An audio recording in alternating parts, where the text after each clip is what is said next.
Y'all go have barbecue.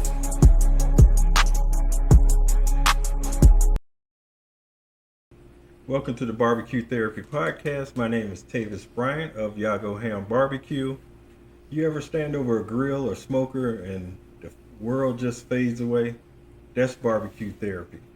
And tonight, joining us for a therapy session is none other than Alton Matthews, aka the Dawgfatha. Now I'm gonna read a little bit about his intro, and it states that he's married with 5 kids.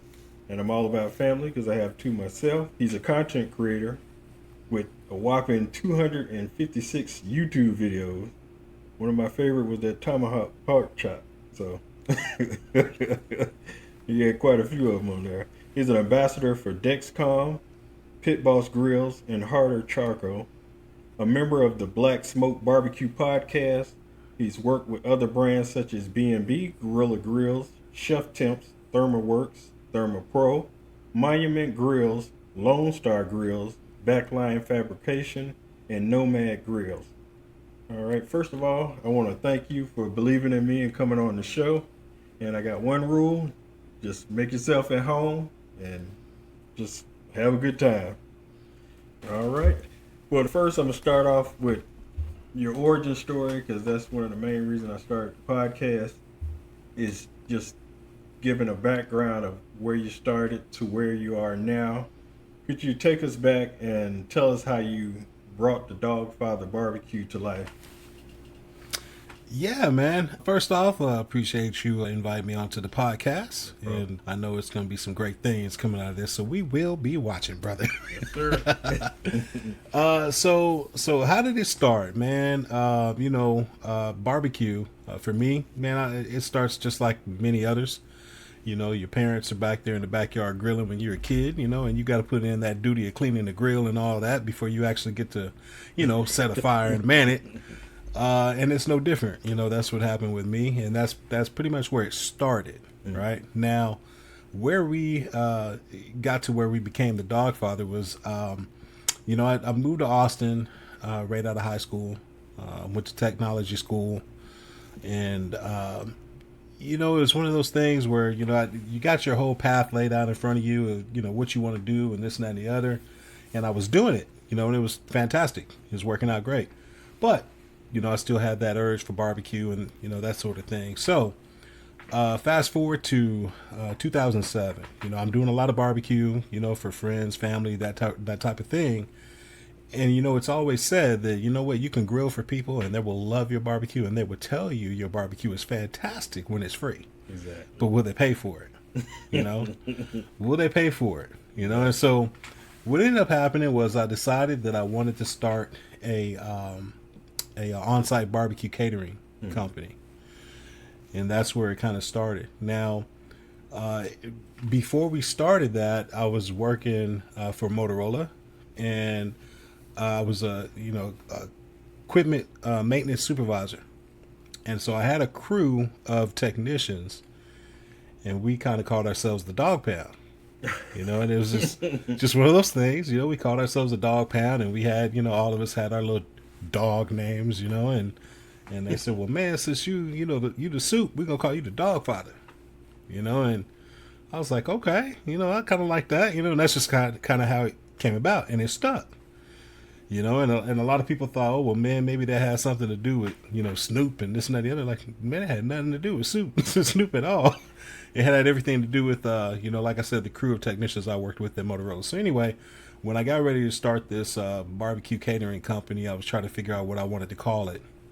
And it was, the Dawgfatha. Everybody calls you the Dawgfatha. So let's go. Dawgfatha Barbecue. Okay, I like the way that sounds. And that's how it came about. So that was the origin of the Dawgfatha's Barbecue. We started that LLC back in 2007 doing on-site barbecue catering. So there you go. All right, sounds good. So before then, were you doing anything on camera, or did you do that once the barbecue came? Absolutely not. No, man, I did nothing with camera, social media, nothing. Social media for me started back in at the end of 2019. No, I'm sorry, end of 2018. That's what it was. End of 2018. So one of my friends and my wife was at me because as we went through the years, I kind of slowed down on the catering aspect. Mm-hmm. Having a family and this, that, and the other, and wanting to maintain insurance and that type of thing. I ended up getting back into the corporate world, and so I just kind of did barbecue kind of on the side, Mm-hmm. and I did small catering type stuff. But it got to where I was showing people how to do this and do that. So my wife and one of my best friends was like, "Dude, you need to start YouTube." Man, I ain't starting no YouTube channel. What are you talking about? Nah, man, you need to start YouTube. And they kept at me. And then COVID, was right around that corner. And so I was like, man, maybe I should go ahead and start this. And so we just went ahead and did it. I stopped with the excuses of I don't have cameras and this and that and the other, and I had some friends that were playing around with YouTube or whatever. So it was, hey, bust out the phone and record, just do it. Don't wait for this or that or whatever. It's kind of like parenting. People say, oh, I want to wait till the time is right. There is no right time. You just do it. Exactly.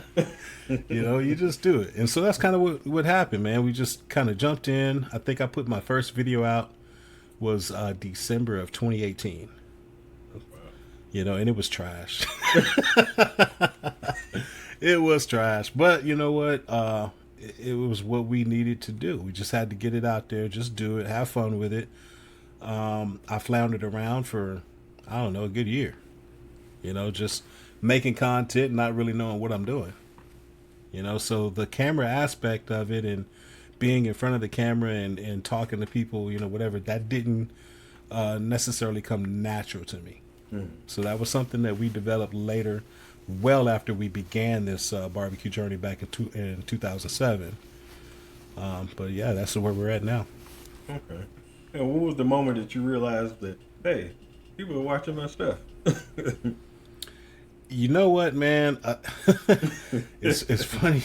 It's funny you asked that because, like I said, I floundered around for a full year, trying to figure out this YouTube thing. And I'm just making content. And one of my good friends, man, was telling me, man, just post. Just post, just put it out there, stay consistent, keep doing it, whatever. And I'm like, I mean, I hear you, but dude, ain't nobody watching it. It's probably me, maybe you, and my mama. That's probably all that's watching my videos. So we got to figure something out, And so I remember it very vividly because in February of 2020, we had the space that we have back here in my backyard where I do my filming and cooking and all that. We call it Barbecue Boulevard. And so what we did was we had a bunch of friends come over, a bunch of YouTube friends come over from all over the country, really. And I called it the Barbecue Meetup on Barbecue Boulevard. And so had all these guys here, man. I mean, some big channels, some small channels. I mean, just everywhere in between. We're just all, we're all cool together. And I had said then, I was like, man, I think I'm going to step away from YouTube for a minute because I got to figure this out. There's got to be something more to it than just make a video and put it on YouTube. I need to figure something out, right? And everybody kept, oh man, just film and put it on. No, I got to figure something out. So I did that. I stepped away, and I really dug into the analytics because that was a part of it that I did not do when I first started. So I really dug into the analytics at that time, and as we know, YouTube, all this social media stuff changes rapidly, right? So what I'm going to tell you now is definitely not the case for now, but it was for then. So when I started digging into the analytics and everything, start figuring out, how I needed to post videos and this and that and the other and blah, blah, blah, I was like, okay, I think I kind of understand it. So let's see what we can do. So what I did was, if you remember when COVID, first started, it was very hard to find ground beef. Yep. And I had went to our local Costco and I bought a couple of briskets that were, small. And you had the full intentions of grinding them up and making some ground beef with them. And brought them home, and they were sitting in the refrigerator for a couple of days or whatever. And I finally got around to getting ready to do something with it. And I asked my wife, I said, hey, are you sure you want me to grind these? Or, do you want me to go ahead and smoke them? And she said, no, just go ahead and smoke it. I said, okay, well, you know what? I need to shoot a video anyway. So let's let's shoot a how-to for beginners of how to make brisket, right? And so I decided that's what I was going to do. Now, mind you, all of this stuff I had done prior to that, I didn't really. I mean, I had some views here and there, or whatever, but nothing major, right? So my expectations for what it was about to happen wasn't very high. It was just, oh, I'll make this video and chop my teeth on, what I had been kind of, digesting with all of this stuff with the analytics. So anyway, made this video, and it was how to make brisket for beginners. We did it on a pellet grill. We did it at the time I owned a Yoder YS640. So we did this video and put it out. Nothing. It's like, okay. All right. It is what it is. Not that big a deal. Let's move on to the next project. So I'm out filming. I can't even tell you what I was filming. I'm out filming the next video. This was like 2 weeks later. I'm filming the next video. And in between when I had stuff on the grill and I got, time, I'm in here in the studio, I'm on my PC and I'm, doing stuff or whatever. And I looked up and all of a sudden I had like all these views. My subscriber count had like damn near doubled. And I'm like, hold up, what's going on here? This ain't something. Nah, this ain't right. This ain't right. But lo and behold, man, that video started gaining traction. And that's when I realized, okay, people are actually watching this. I'm not just making this in vain and, only my friends and family are seeing it, or the small select circle of YouTube friends or whatever are seeing it. There's people outside of that circle that's actually watching this content. And I sat there and I watched that video and I remember, man, I just want to see it get to 5,000 views. And it got there. Oh, maybe we can make it to 10,000 views. And it got there. And here we are today. That video alone's got like 4.2 million views. What? I mean, it just took off. It absolutely took off. And so the next thing I know, I had gotten an email, and it was from YouTube. And it had said that, hey, we're gonna, basically it said we're gonna feature you as a content creator on the rise, whatever, blah blah blah. I'm like, yeah, right. Delete. Went on about my business. And again, man, here I am. When I tell you I was gaining subscriber count so ridiculously fast, I'm not joking. We're talking, 5,000, 6,000 subscribers a day. That's just how it was popping. It was just really popping. And I couldn't grasp what was going on. And I was like, babe, are you seeing this? And she's like, man, what was up with that email that they sent you? I was like, you know what? Hold up. I forgot. Well, let me go back and pull it up. So I went to go look. And I looked at this email and I read it, and it was like, we're going to feature you as a content creator on the rise and put you on our YouTube page, whatever, blah, blah, blah, on the homepage. So I pulled up YouTube and went to the homepage, and bam, my channel was plastered across the front of YouTube's homepage. Oh, wow. And had me labeled as creator, content creator on the rise. Oh, wow. And so, yeah, man, again, that has been, for me, that was what told me, okay, people are actually watching what you do. Wow. Is that your video with the most views, or you got one with more than that? No, that was the one. That was the one that had the most views. I think after that, it was, I think, pork ribs. I think it was on a Weber kettle. There was, I can't remember the view count on it, but I want to say it's probably a couple million or a little under or something like that. Oh, wow. Yeah, during COVID, a lot of people were stuck in the house because that's absolutely when I ran across barbecue, because I went to somebody's house and their wife had bought them a grill. And I'm looking like, most of us in our community, we usually get the little cheap black kettle grills. And oh, yeah. I went over there and saw he had a Pit Boss pellet grill. I'm sitting there like, what is this? So when I went home, they gave us a stimulus check, but I was still working because I work for a financial institution. So I was like, I don't need this money, so I'm going to go get me a grill. So that's when I started doing research, and that's when I got me a Pit Boss grill. And I still got out there a little 700 FB, the regular size one. But okay, that's when I started playing around, because it it made life easier, so I can focus on prepping the barbecue and the meat, and not have to focus on cooking as well as prepping.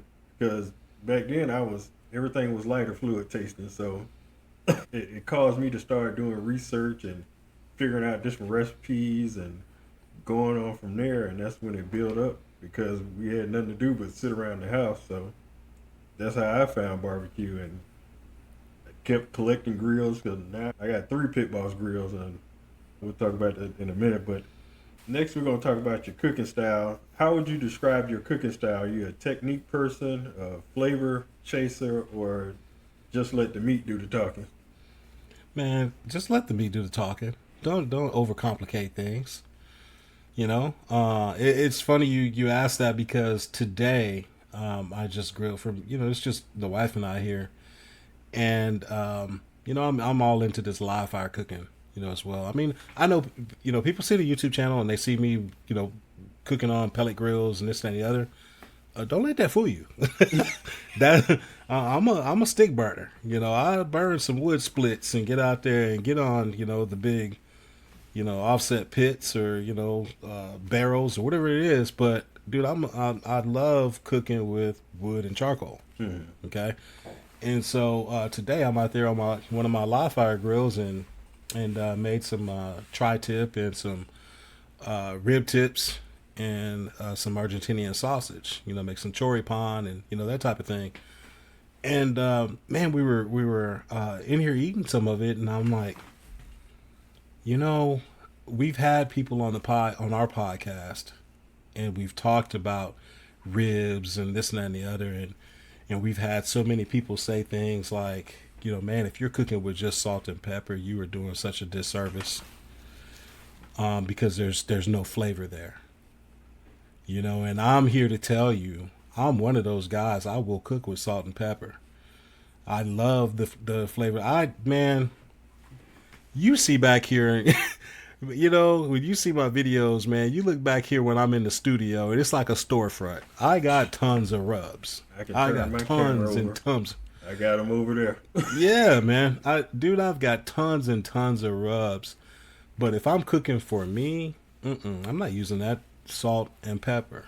Let the meat speak for itself. People got to realize because what, that stuff didn't exist back then. Yeah, using salt and pepper. Yeah, absolutely.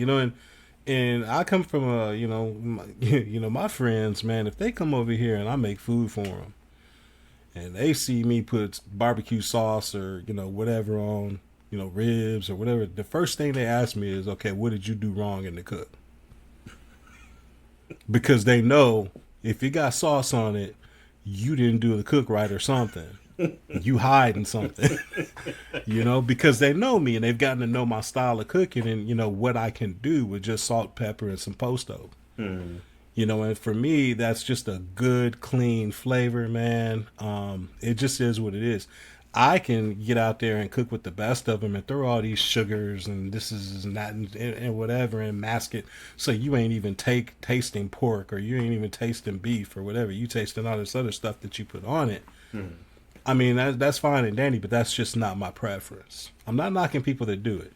If that's what you like, that's what you like. I can't tell you, that you're wrong. Just like you can't tell me I'm wrong that I like salt and pepper. Exactly. But I'm all about letting that meat shine, man. Get a good piece of meat and do what you got to do with it. What's your favorite protein to cook? Oh man, good question. I mean, most people are going to say that I'm going to say brisket. That's all about that beef, and I don't know if it's necessarily that. I really do. I really do like making porchetta, which is made out of pork belly. Okay. I really like a good porchetta, and I mean, and not one that's stuffed with sausage and stuff like that, but with their herbs, a good clean contrast in the herbs, and having some of that acid in there with the lemon and orange and that type of thing to cut through that richness, man. I really love that with a crispy skin, man. You can't beat it. Okay, that's good to hear. All right, what are some of your favorite grills and pits that you have in your backyard? Oh. Funny thing is, I get clowned quite a bit on our podcast because I have so many grills. You know, and we've got, I think, somewhere between 25 and 30 grills right now. And I get asked quite often, what's my favorite grill? And I always say, man, that's like asking me which one of my kids is my favorite. You know what I mean? You don't have a favorite kid, you know. So I'm like, I don't have a favorite grill. I like to cook on them all. And my thing is, it just depends on what mood I'm in and what kind of style of cooking I want to do that day. Mm-hmm. Do I want to be lazy? Cool. I'll get on a pellet grill. You know, which pellet grill do I want to do? Let's see. The tank is gonna be that Lone Star Grills. Yeah. You know, and I know what that bad boy is gonna do. I ain't used it in a while, so let's use that one.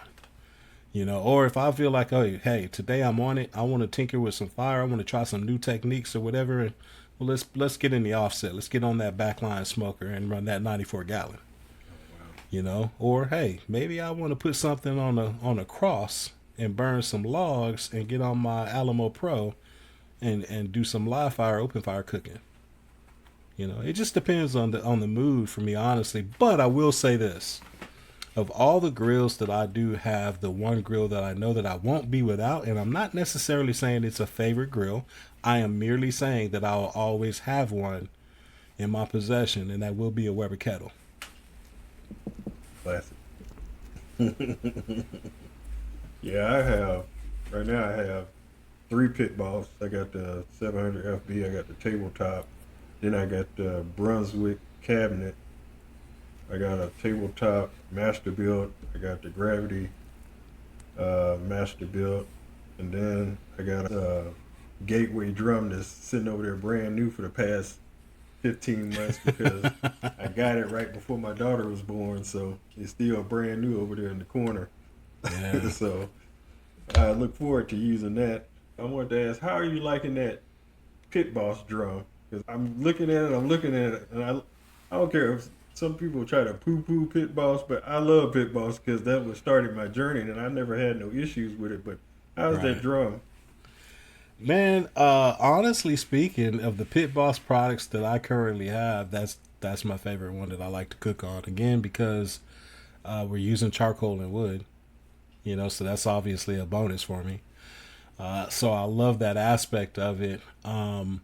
But to me, it's almost, I know this is gonna sound a little weird, but if you're a drum cooker, you'll get it. It's almost like running a pellet cooker to me, because once you get that drum loaded up and you get it stable, that thing is gonna be rock solid for hours. Okay. You know, so you can throw your ribs on there, or you can put, a brisket on there or whatever, and I can run it slow. If I want to get some really good smoke into it, I can run that thing at 200 degrees for 4, 5, 6 hours doing a brisket, and then creep it up to 250, 275, to finish it off and really impart some good smoke on it. I mean, I can do that because that drum is that forgiving for me. I guess I'm tuned into it. I always tell people, any grill you get, you always got to play around with it and learn it. Exactly. And then once you learn it, you know what you can do and you know what you can't do. And I'm that fool that'll sit back here. Honestly speaking, I will sit back here and not cook anything and burn wood in my offset or whatever just to see how the fire works. Just because I want to know what I can do. Can I run this pit? Like my pit, everybody. So each pit that you have, it has its comfort zone, right? Mm-hmm. So for instance, my backline smoker loves to run at 300 degrees. I can get that thing on 300 degrees and it can sit there forever. Right? Mm-hmm. But what if I want to go low? What if I want to take that thing down and I want to cook at 200? For the first part, to get a really good deep smoke flavor in something. How do I do that? Well, let me get back here and figure it out. Let me play with it. And that's what I think a lot of people don't do, is they don't play around with it. They figure out one thing, one technique, and they stay with it. Don't do anything else. It's like, no, dude, figure it out. Play around with it. Do something else. Well, what if you put what if you turn your wood splits, instead of running it, perpendicular to the door, what if you run it parallel to the door? What if you stack them together? What if you separate them? Mm-hmm. What if you lay one log to the side and angle one over it so you got them like a lean-to versus doing a log cabin? Or what if I make it like a teepee, or, just trying to figure out different things. And so that's just kind of what I do, man. And so, yeah, to get back to it, yeah, playing around with that pit boss, man. That vertical drum, that champion barrel it's a lot of fun to cook with. Okay. Okay. So you can even if you don't, one of the beautiful things about drums, obviously, is you can throw a brisket in there or whatever, cook, but you can also pull your deflector out and do some direct heat cooking.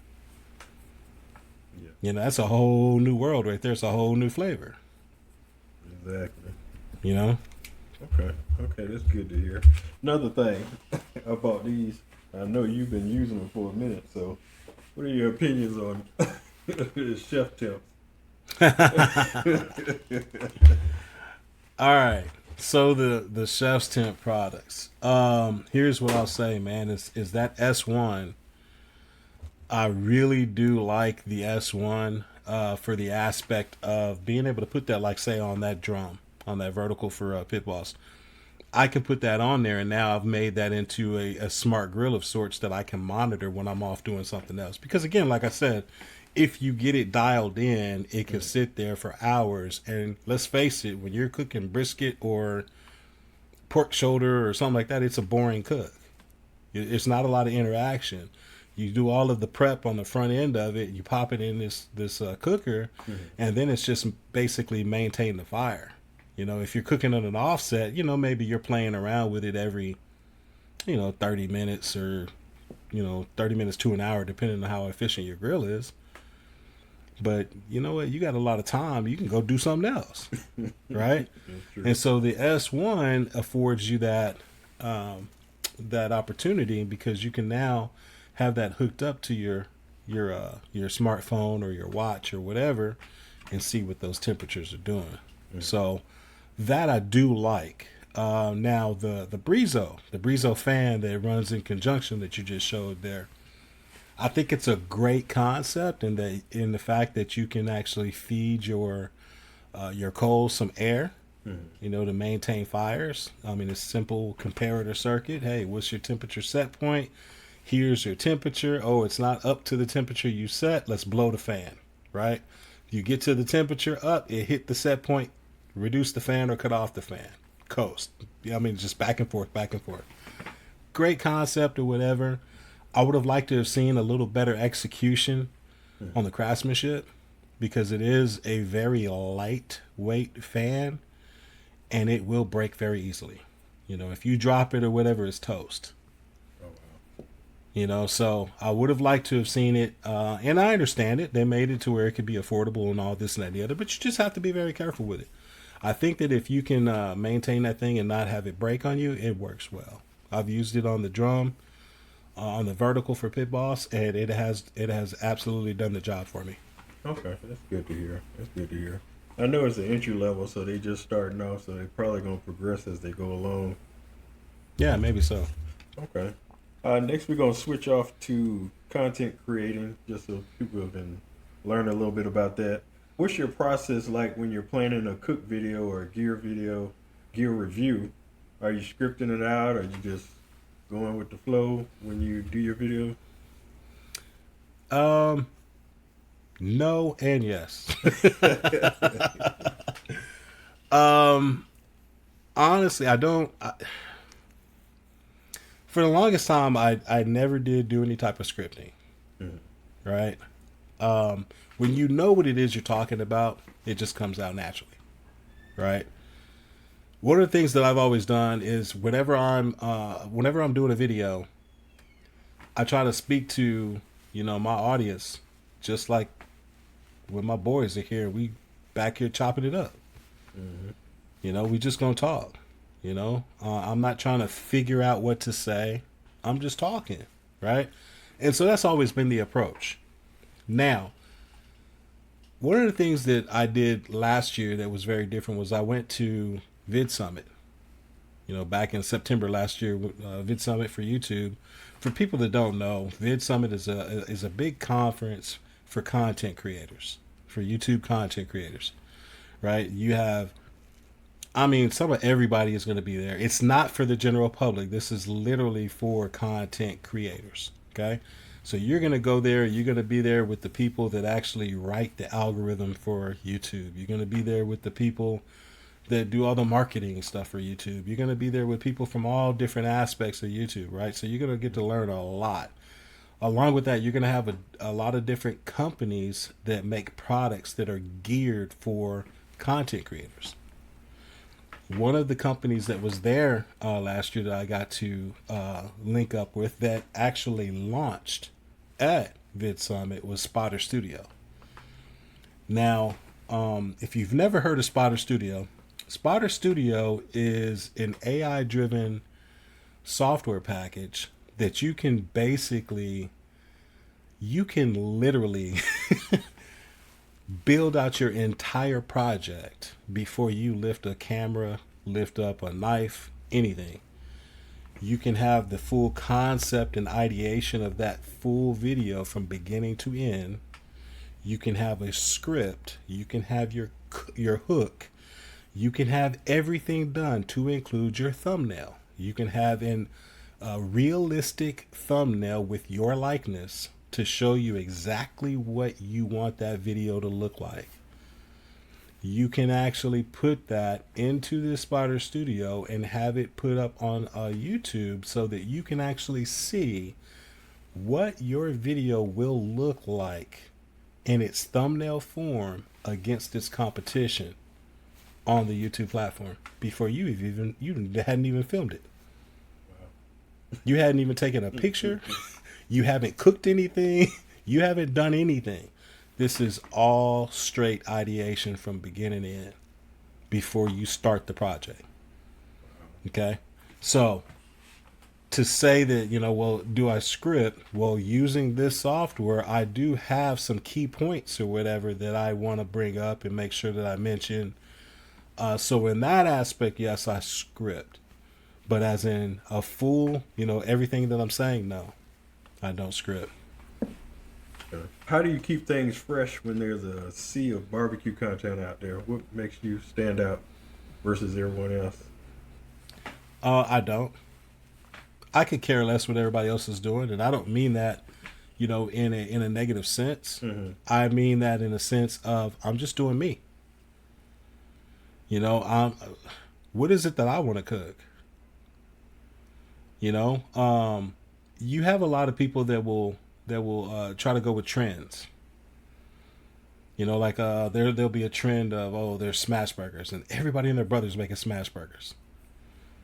And so, do I need to make a smash burger video too? Okay. Well, let me say this.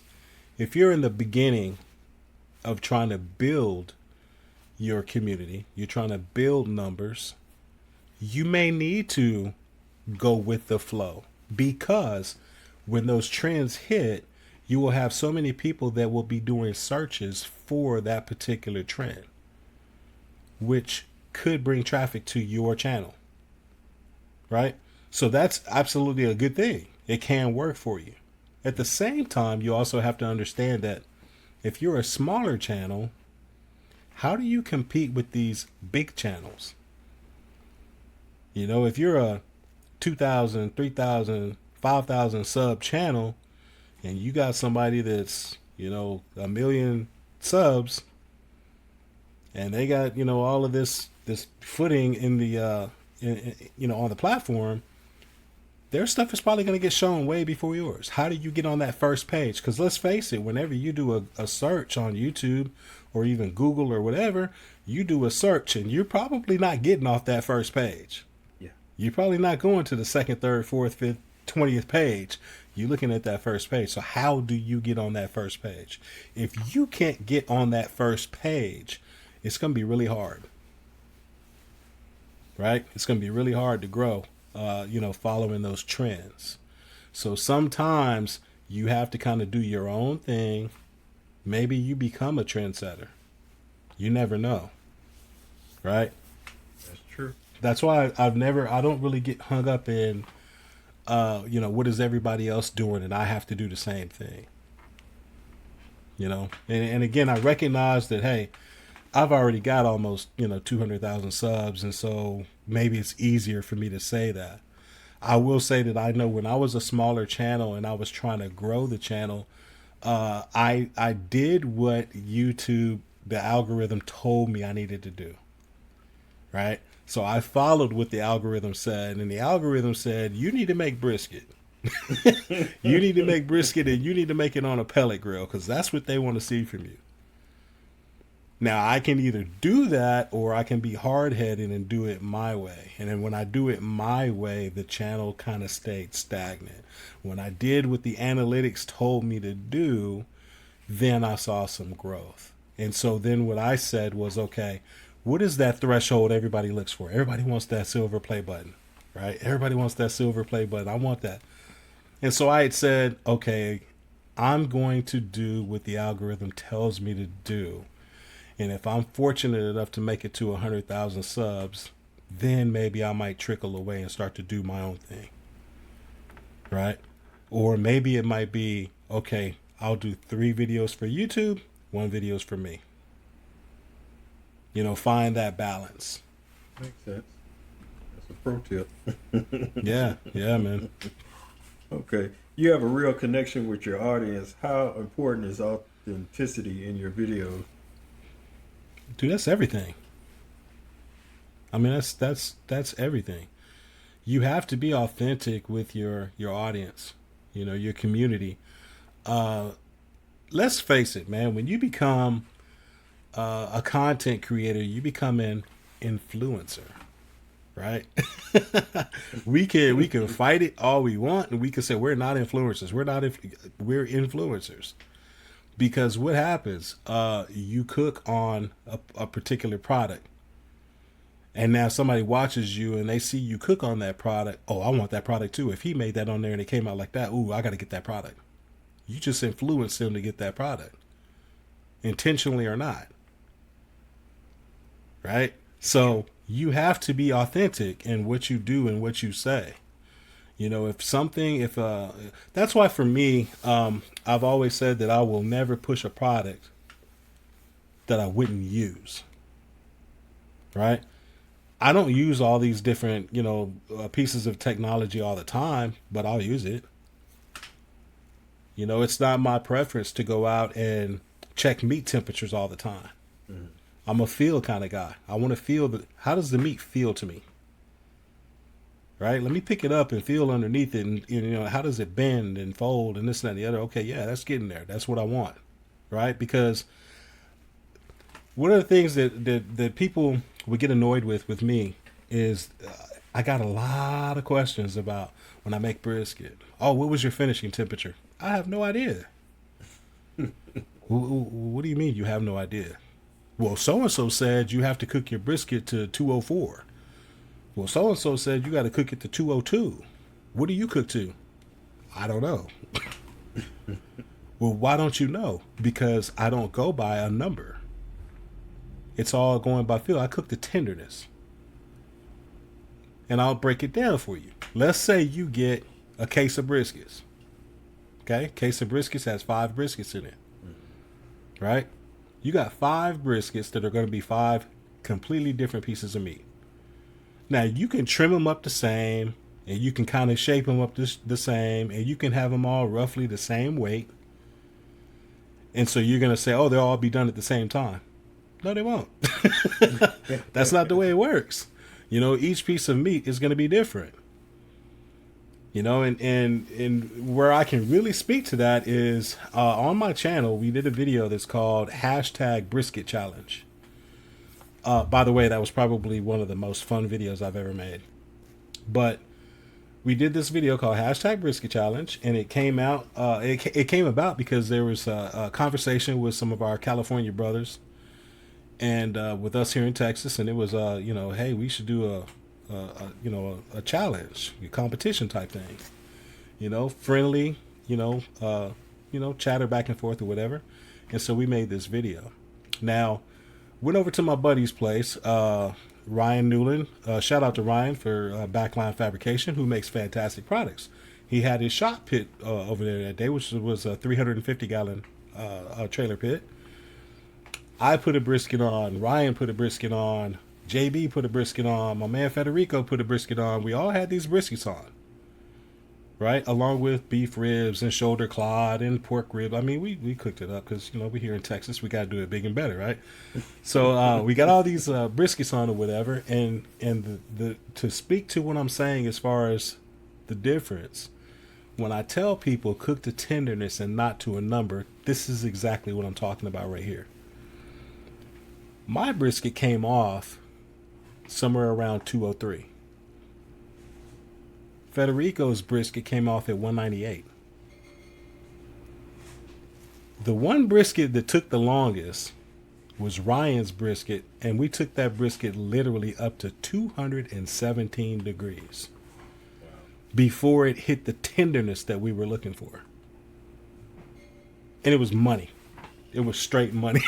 Wow. So I say that to tell people, stop with this whole saying you got to cook to a number. It's not about a number. You can use a number for reference, but it's all going to be about how it feels. That's true. So if you want to make inconsistent brisket, cook to a number. Pro tip. Yeah, man. Yeah. A lot of people just don't really get that because they listen to these YouTubers, say things like, hey, you got to cook to this temperature, and they take it as gospel, and the difference between some of these YouTubers and, the audience is that we've probably ruined more briskets than you've ever cooked. And so we kind of understand it. But when you don't understand that and you hear somebody say, cook to 202, cook to 205, cook to 201, you take that as, oh, I have to cook to this number because they said that. And I'm here to tell you that's not necessarily true. Takes true skill to master that tenderness, though. It's not Absolutely. for everybody. If that was the Yeah, case, man. a lot of folks would be winning contests left and right. But Wow. certain people have practiced enough just to touch it and, okay, that's it. Yeah. Well, and don't confuse it because competition Q and backyard Q, two completely different things. Yes. That is true. That is true.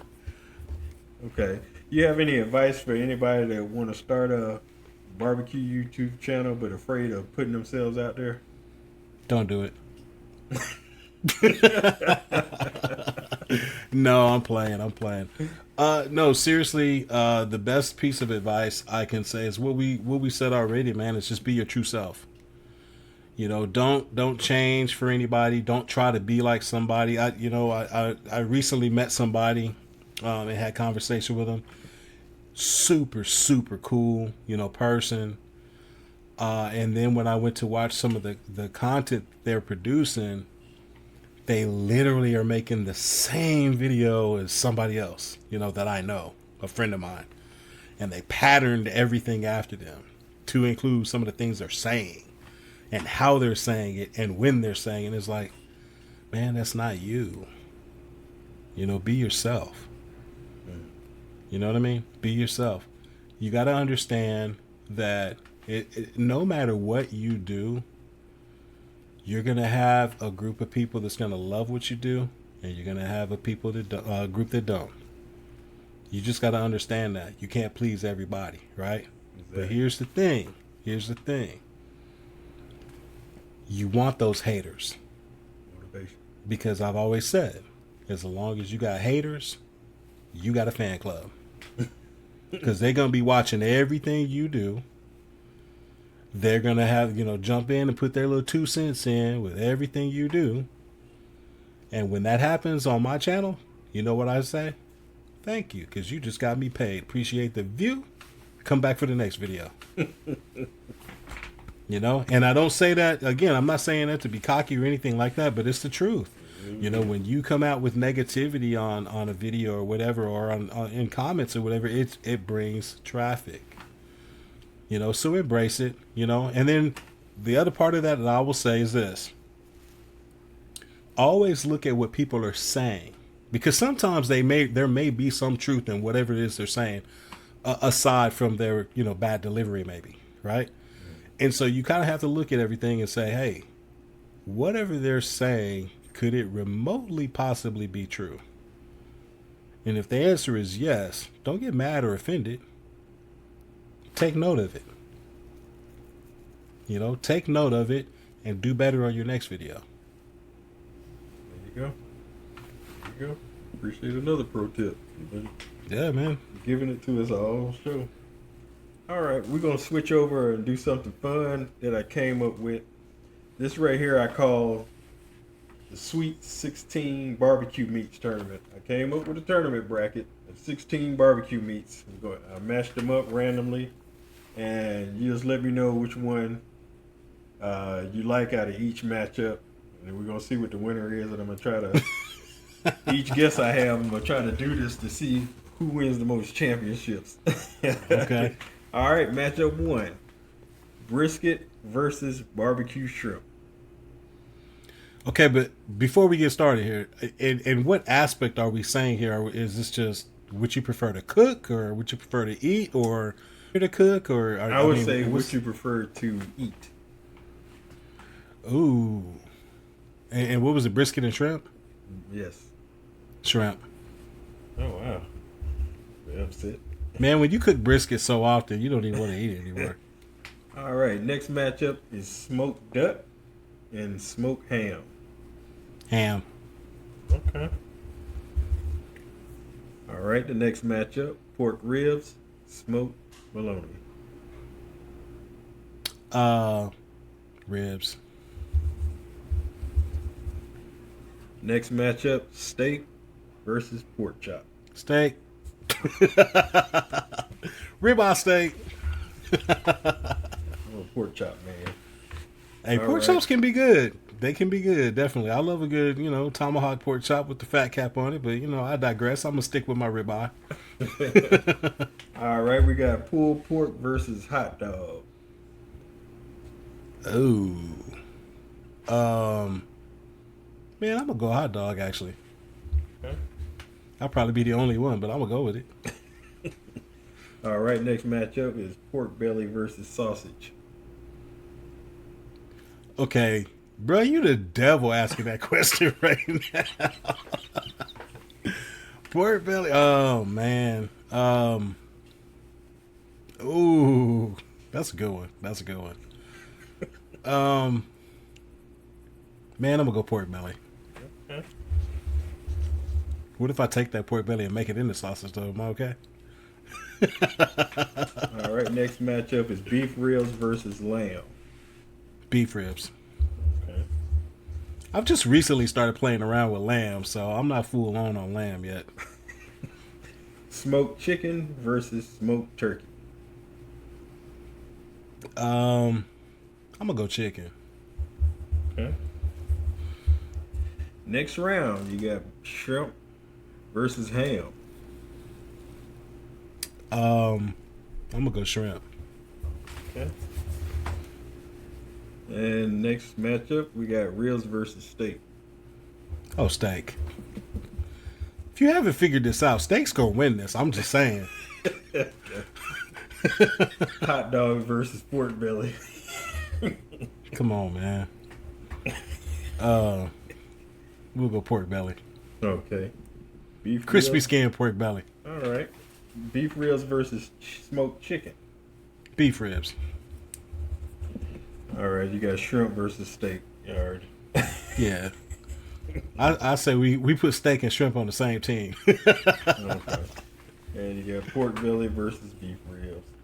Beef ribs. So you see a steak is the winner. Yeah, steak's gonna be the winner for me. Beef ribs is not bad, not a bad option though. That's a good second. All right, steak got the first championship. All right, this one's gonna be a little.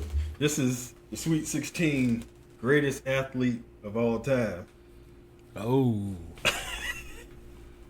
All right. Matchup 1: Serena Williams versus Cristiano Ronaldo. Wow. Oh, we're just getting started. That ain't even a fair question, man.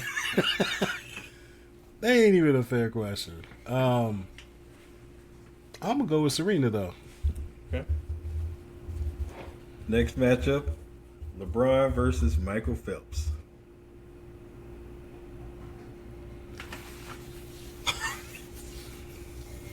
Dang, bro, you really are getting in deep, aren't you? I'm definitely not a LeBron hater. Hey. But Michael Phelps, dog, that dude's straight beast. I'm gonna go with Michael Phelps, man. Hmm? Lewis Hamilton, the race car driver, Yeah. versus Tiger Woods. Tiger Woods. I like him. Michael Jordan versus Pele. Oh man. Um, and we're just talking strictly just athletics, right? Just Yeah. I mean, it's got to be Michael Jordan. Okay. I mean, I think Pele meant more to his country, but Okay. Next one, Barry Bonds versus Wayne Gretzky.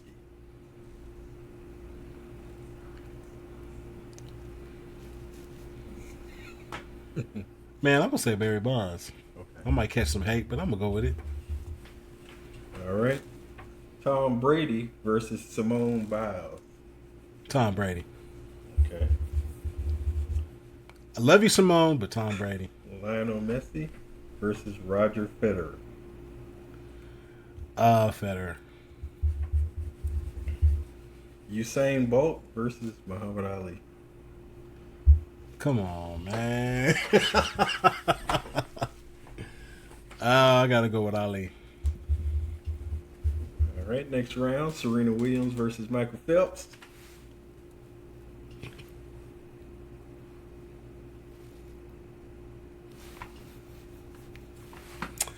Um, athletic ability. Both of them. I'm gonna still say Michael Phelps, man. Tiger versus Michael Jordan. I mean, I gotta go MJ. Okay. Yeah, it hurts me to say it, but I'm gonna say MJ. All right. Barry Bonds versus Tom Brady. In that matchup, I'm gonna take Brady. Okay. And Federer versus Ali. Ali. All right. Phelps versus Jordan.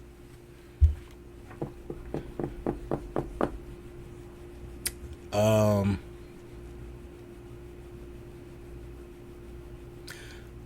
gotta go MJ. Tom Brady versus Ali. Ali. And of course, Ali versus Jordan. Ali. Oh, wow. Boombaye. Okay. Okay. You got Ali as your winner. Yeah, All man. right. I know everybody else gonna pick MJ, but I got Ali. Yeah. MJ is a bad man.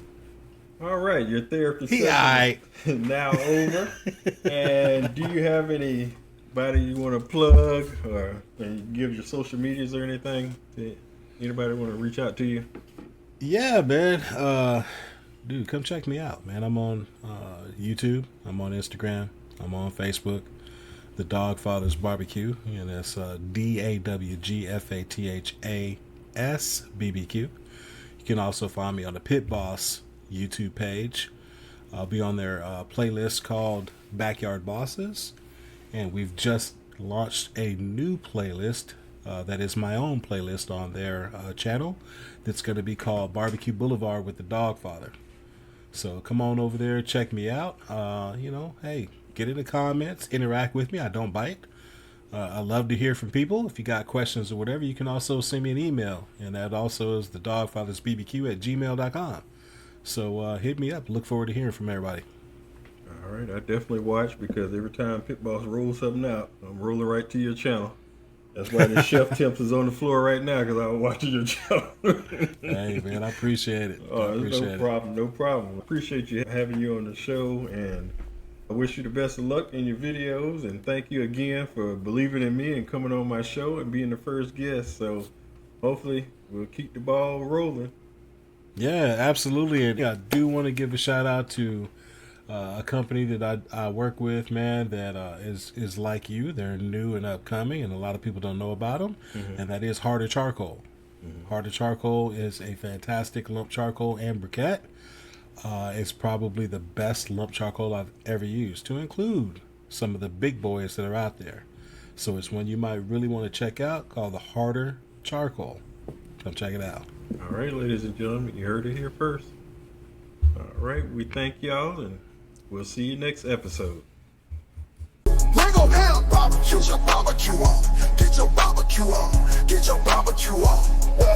Mango ham barbecue, Mango ham barbecue.